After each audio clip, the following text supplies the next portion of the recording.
Hi, thank you for watching my channel today. My name's Sarah and my channel is Your True Shelf, and today I'm filming the Christmas Carol book tag, which is a tag created by Lauren Wade Reads, and I'll link the original tag video down below. So she created this about a month ago and I really enjoyed watching her do it, and I've enjoyed watching Lauren from Lauren and the Books do it, and so now I am going to do it. So question number 1 is The Ghost of Christmas Past. Which book was a childhood favourite? So for this book, I have chosen The Animals of Farthing by Colin, Dann. So this is a book that, what I can remember about this is one of the first sort of older children's books I can actually remember owning. It might even be the first sort of paperback I owned. And I remember buying it, and then I remember that the same day I got a lamp for my bedroom, like a little desk lamp. And I was so excited, I couldn't wait for it to be bedtime so that I could put my new lamp on and read this book. And so I can remember that really clearly. And this was also made into a children's TV series. So this is like the TV, that's the TV tie-in edition. So it says, when men arrive with bulldozers in Farthing Wood, its animals and birds know that their world is doomed. The only chance for Badger, Toad, Owl and the others is to go on a perilous cross-country trek towards a new life in a nature reserve. Not even Fox, their brave and intelligent leader, is prepared for all the dangers that lie ahead, and when disaster strikes the group, reaching their new home seems an impossible dream. And it says it was the winner of the Arts Council National Book Award. So I'd really like to reread this, and I will do so at some point. So next, question number 2. The Ghost of Christmas Present. Name a recent book that you think will become an all-time favourite. So for this, the 3 books that I've got to talk about were... Sorry if I'm really fidgety because I'm sitting on the floor. Sorry, I couldn't be bothered to adjust the height of my tripod, so now I'm sitting on the floor and I'm a fidget. So they were all library books, so I can't show any of them to you, but I'll insert pictures of them all. So the first one is Waterfalls of Stars by Roseanne Alexander, which I've talked about multiple times. This is a non-fiction book, which is it's a memoir of Roseanne and her husband, and they go to the Isle of Skoma, which is off the west coast of Wales, and they spend 10 years there as the nature wardens for the island, so completely on their own. And it's about their 10-year journey, and it's beautiful nature writing. It's all about what it's like to live out in the wilderness on your own, what you do when problems arise and there's no one there to help you fix them, what you do when there's an oil spill around that affects all the nature. And it's just like such a powerful book. I loved it so much. So that's one of them. The next one was Big Bones by Laura Dockrill, which is a book about a girl called Bluebell, who's also known as Big Bones, and she is a teenager who is overweight, and she's basically told by a practice nurse to keep a food diary, and instead of writing down what she eats every day, she actually uses it to write down her memories associated with the food. So like there'll be chapters called shepherd's pie or egg fried rice or stuff like lasagna, stuff like that, and it's about like when she's cooked that food and what was going on in her life and what memories it brings up for her. And it talks about like there's a romance going on, that she likes this boy that she works with, and it's like a massively body confidence building book, which is so nice to read. And it makes you super hungry because like you can feel the love for the food, and you can like how she describes the cooking of the food. It's just like so good, and I love that book. And then the last one is Sight by Jessie Greengrass. So this is another non-fiction. No, I always think it's non-fiction. It's not non-fiction, it is fiction. It's about a relationship between the main character, who we never know her name, her relationship with her mother and her relationship with her daughter, and the idea of motherhood before she's a mother. And it's interspersed with a little bit of sort of medical history in between the sections, but I really loved it and it's really stuck with me. So that was a long answer, wasn't it? Sorry. Question number 3, The Ghost of Christmas Yet to Come. What book are you looking forward to which is coming out in next year? I don't know, because I never know what's coming out when, and I did think of one the other day, and then it popped all out of my head, and so I have no idea what it was. I don't really know. I'm not particularly looking forward to anything because I have no idea what's coming out, so I can't really answer that question. Question 4, bar humbug. Name a book everyone else loves that you can't stand. Can't stand is too strong. This is not a book I can't stand.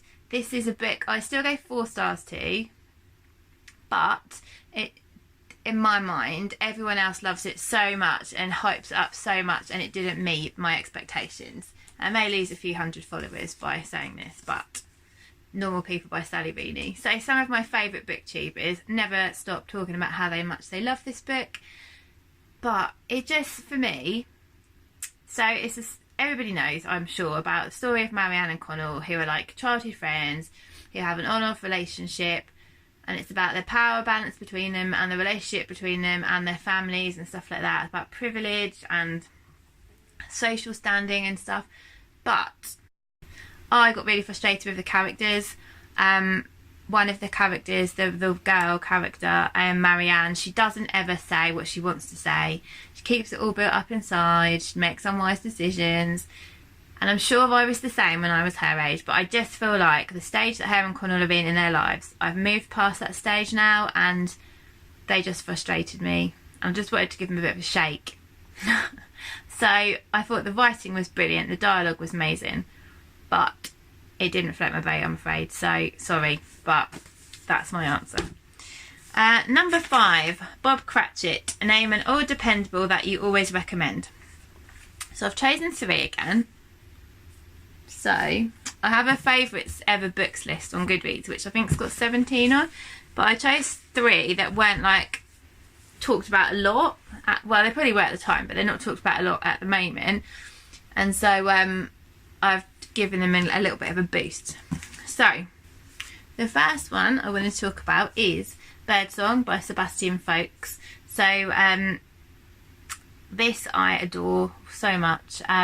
This edition, so I gave away my copy because this is my granddad's edition. He's now no longer with us, and he's got like his little sticker in there, and he's got when he bought it, and he's cut out 2 little reviews and stuck them in there, and I know he loved this book as well, so that's why I've got his edition now. I really want to reread this because it's so amazing. It's about a man called Stephen and his experience in World War One, and he is a tunneler, and so he has to like dig tunnels under the German land, and bury explosives with the risk of getting blown up himself or having or getting caught in the tunnels. And it's about his whole wartime experience, and there's also bits where it flashes to a relative in the future who's uncovering the story of Stephen. There's a love story in it as well. I just remember I remember reading this when I was on holiday in Italy, I think it was, and I couldn't stop reading it. Like every single time I was in a queue or anything, I just had to pick it up and read it because I loved it so much, and it's always going to hold a really special place to me, and I really want to reread it. So that's that one. The next one I found out about because it was an Oprah's book club choice, excuse me, and I don't think I've ever heard anyone else talk about it on here, but it is The Story of Edgar Sawtelle by David Wroblewski.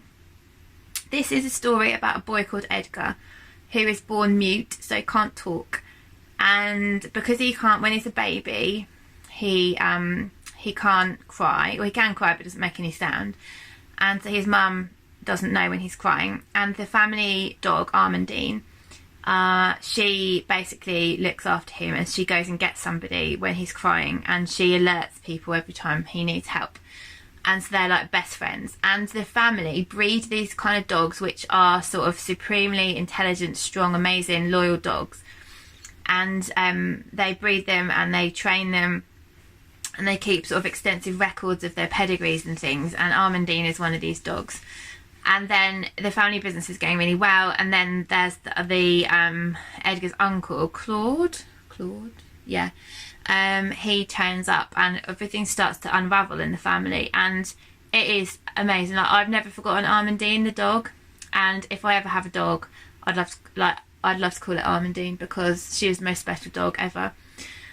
This is like such a beautiful book about like relationship between people and animals, and about families, and about like I think it's set in Canada. It's in sort of in the woods, Wisconsin. Sorry, not Canada. I think Wisconsin's not in Canada. I don't know. I think it's in America.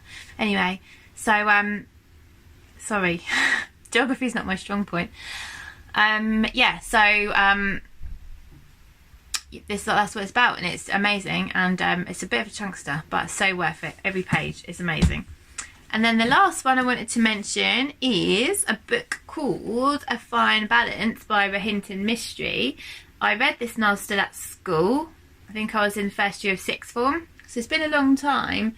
I really need to read it again, but I still have like really fond memories of it. So it's set in 1970s India, a subtle and compelling narrative about 4 unlikely characters who come together in circumstances no one could have foreseen soon after the government declares a state of international emergency. Its breathtaking achievement, panoramic yet humane, intensely political yet rich with local detail, and above all compulsively readable. So I remember bits of it vividly. I remember like the food, the street food, and the heat and the poverty and the caste system, and some of the characters I can remember still, even though it's been probably like nearly 20 years, which is just, how has that happened since I read this book? Probably is like 18, 19 years. I was still living with my parents when I read this, and it was so good. And I've read one of his books since, and I've got another one to read, but this is stunning and I really recommend it. So, next question. Tiny Tim, name an underhyped book which deserves more love. Right, so I have 2. The first one is a memoir. Actually, they're both non-fiction, these 2. This one is Entering the Circle by Olga Kharatidi, and this is set in Russia, in Siberia, and it's about a psychiatrist who basically goes and starts doing shamanic practice. So let me just read the back because it will make it easier. So Olga Kharatidi's debut book is a remarkable account of her spiritual adventure in snowbound Siberia. Joining an ailing friend on a spontaneous trip to the Altai Mountains, Dr. Kharatidi is taken into apprenticeship by a native shaman. He guides her through bizarre, magical and often terrifying experiences that open her eyes to a wellspring of deeper learning. On the road to Belavodia, a fabled civilization of highly evolved beings, she encounters revolutionary mystical teachings while discovering ancient secrets of magic and healing. At once a modern odyssey and a timeless dreamscape, Entering the Circle is an inspiring story of personal growth and an insightful work about the limitless potential of the human spirit. So this was like, again, I read this a long time ago. My mum got me this copy. She might have written in it. Yes. Okay, so she got me this copy in 2008, so it was obviously pre-2008 when I read it. And yeah, it's not going to be everyone's cup of tea, that's fine, but for the people here that appeals to, I'd really recommend it. And then the next one, the next one I've got is this beautiful book called Touching the Wild by Joe Hutto. So Joe Hutto lives in, which state is it in? Wyoming. He lives in Wyoming, and he does these sort of spends time living with different animals, and he writes about his experiences. So it's got some like lots of photography inside, and it talks about all of the deers that he meets and that he spends a lot of time with and gets to know, and they're so gorgeous. They're so cute. And he tells you all about like the individual characters, how like afraid they are of people, how he has to sort of spend a lot of time with them to try and get to know them, and then he sort of follows them through their ups and downs in life, and it's a real insight into this like beautiful creatures. And I love deers, and I just, yeah, it's just brilliant. And I watched I got to know about him because he did a Natural World documentary about living with wild turkeys, and it was just amazing. Like, they are amazing, they're so intelligent. And then I looked at his books, and he's got a few, and I got this one. I'd love to get the rest because it's just beautiful. I think there's a TV programme to go with that, but I think it's only in the States, unfortunately. Okay, question 7. Today is Christmas Day. What book always gets you in the mood for Christmas? Well, I don't really know how to answer this. I don't think I've even read any Christmas books. Like, I read kind of books that make me feel happy around Christmas, but I haven't really read any actual Christmas books. So I just picked 2 that were set in a cold climate, which could be deemed to be Christmassy. The first one is one of my favourite books of all time, and that's The Snow Child by Eowyn and Ivey. This is set in Alaska in the 1920s, and it follows a couple called Jack and Mabel who are longing for a child, and then one day this little girl knocks on their door, and she appears, does she knock on their door? She appears mysteriously where they live, and it's about their interactions with her, and it's sort of enchanting and like fairy tale like and stunning, and I loved it so much, and it's, like I say, on my favourite books of all time list. And then the other one is Under a Pole Star by Stef Penney. This is about a female explorer called Flora and a male explorer called Jacob, and it's about them trying to be the first to sort of map out the pole, and about their journey and about how their lives intersect with each other. And it's set in obviously a very cold climate, and it's a big book, but I absolutely loved it and it was wonderful. And the last question is Muppets Christmas Carol. Name your favourite film adaptation. So couldn't really think off the top of my head too much. So I went back and had a look through my last few years of what I'd read, and I came up with Bridget Jones' Diary, obviously. Love Bridget Jones, love the film versions, I've seen them many times. The Perks of Being a Wallflower by Stephen Chobowsky, loved the adaptation with Emma. So I've been at work all day, my head is in a mess. Emma.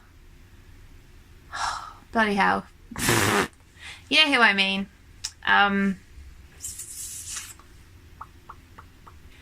Go on. You know who I mean. Emma Watson. Emma Watson. That's her.